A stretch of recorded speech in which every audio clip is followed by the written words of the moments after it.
आप राइट की तरफ नहीं देखेंगे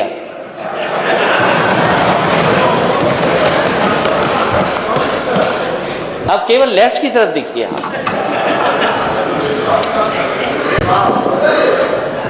और ये हाउस के वो रेफरी हैं, आप हाउस के वो रेफरी बनेंगे आप कि कभी गेम का हिस्सा मत बन जाना क्योंकि आप राइट से आए।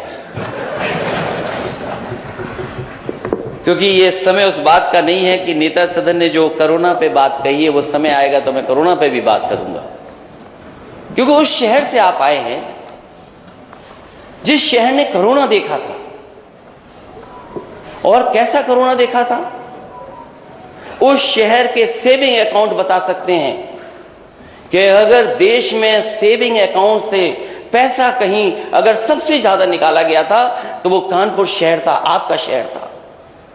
इसलिए वो बहस का समय नहीं है अभी तो केवल हम इतना कहना चाहते हैं विपक्ष के होने के नाते कि समय समय पे आपके संरक्षण की जरूरत पड़ेगी और जितना आप विपक्ष को मौका देंगे उतना लोकतंत्र मजबूत होगा।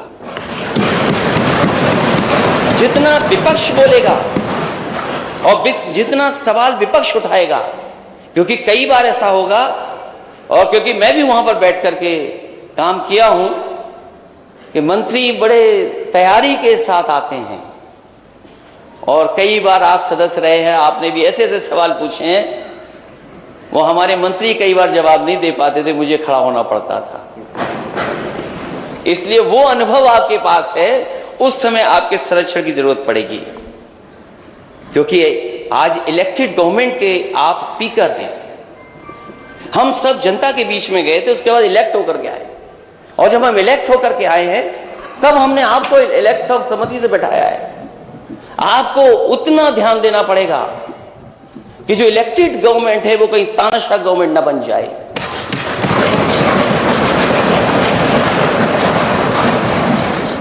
इसलिए जहां आप लगभग 35 देशों में घूम करके आए, ये बात तो मुझे पहले पता होनी चाहिए थी अध्यक्ष महोदय, ये बात तो मुझे पहले जानकारी करनी थी। आपने प्रयास नहीं किया ना। और मुझे खुशी है कि अध्यक्ष ऐसे हमारे बने हैं कि अब जब कभी विदेश यात्रा होगी तो भूलेंगे नहीं हम लोगों को। ये ना करना कि राइट वालों को बिठा करके ले जाएं आप। हालांकि राइट में कुछ ऐसे सदस्य हैं वो विदेश नहीं जाना चाहते और सही बात है तो सही बात है, वो विदेश नहीं जाना चाहते। और ये बात मैं इसलिए कह रहा हूं अध्यक्ष महोदय, उनका नाम मालूम हो तो बता दिया, शुरू से आसानी हो जाएगी। आवाज मैं बात को आगे नहीं बढ़ाऊंगा अध्यक्ष महोदय। मैं इस बात को इसलिए कह रहा हूं कि विदेश जाने का कुछ लाभ भी है। मैं उन लाभों की बात नहीं कर रहा हूं जो कभी कभी कुछ लोग उठाते हैं सवाल। ये जो एक्सप्रेस वे की बात नेता सदन कह रहे थे, मैं यकीन से अध्यक्ष जी कह सकता हूं अगर मैं विदेश नहीं गया होता तो शायद देश का सबसे अच्छा एक्सप्रेस वे नहीं बना पाता, और मैं अगर विदेश नहीं गया होता तो शायद आपके शहर को भी मैं मेट्रो नहीं दे पाता। और जब मैंने विदेश की बड़ी बड़ी इमारतें देखी, आज तो हम ये जो इमारत जिसमें बैठी है ब्रिटिश जमाने की है, ये हमारी आपकी नहीं बनाई हुई है, किस जमाने में बनी थी।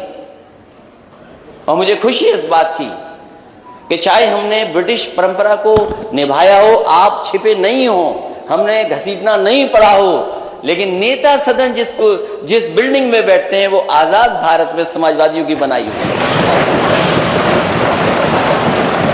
अभी मैं उस बहस में नहीं जाना चाहता हूं कि टेबल बड़ी बजाई गई थी कि 3 लाख जाने कितना 1000 करोड़ की सहमति हुई है। अध्यक्ष जी आप उस पद पर हैं, हम आपसे बहस नहीं करेंगे, क्योंकि सच्चाई आप भी जानते हो, सच्चाई मैं भी जानता हूं। और जो सदस्य बोल रहे हैं अध्यक्ष जी, इनको कमरे में आकर बुला करके बता देना। अध्यक्ष महोदय, जो माननीय सदस्य बोल रहे हैं, मैं आपसे कहूंगा कि अपने कमरे में बुला करके उन्हें दिखा दीजिए, तो शायद मेरी बात का यकीन न माने, आपकी बात का यकीन मान जाएंगे। मैं इन्हीं शब्दों के साथ, मुझे खुशी है इस बात की कि एक बहुत अनुभवी व्यक्ति और एक ऐसे अध्यक्ष का मुझे बधाई और धन्यवाद देने का मौका मिला है, जो समय और आज की परिस्थितियों को समझते हैं। वो जानते हैं हम दुनिया में कहाँ खड़े हैं, वो जानते हैं कि हमें कितने कठिन रास्ते आगे तय करने हैं। जिस प्रदेश में और जिस प्रदेश ने इतने प्रधानमंत्री दिए हो, उस प्रदेश का नौजवान अगर फांसी पर लटक जाए क्योंकि वो अपना कैरियर नहीं बना पाया, शायद उससे बड़ा दुख नहीं हो सकता। आज ही जब हम आपका स्वागत कर रहे हैं, मुझे दुख है इस बात का।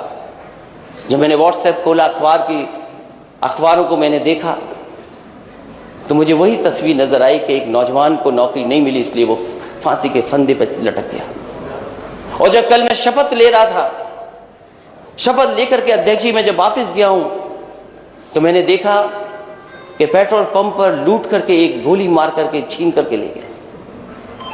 हमें और आपको, सबको, पूरे सदन को मिलकर के जहां लोकतंत्र को मजबूत करना है, वहीं हमारी जिम्मेदारी ये बनती है, अध्यक्ष महोदय, आपके दिशा निर्देश में उत्तर प्रदेश कैसे खुशहाली और तरक्की के रास्ते पे जाए।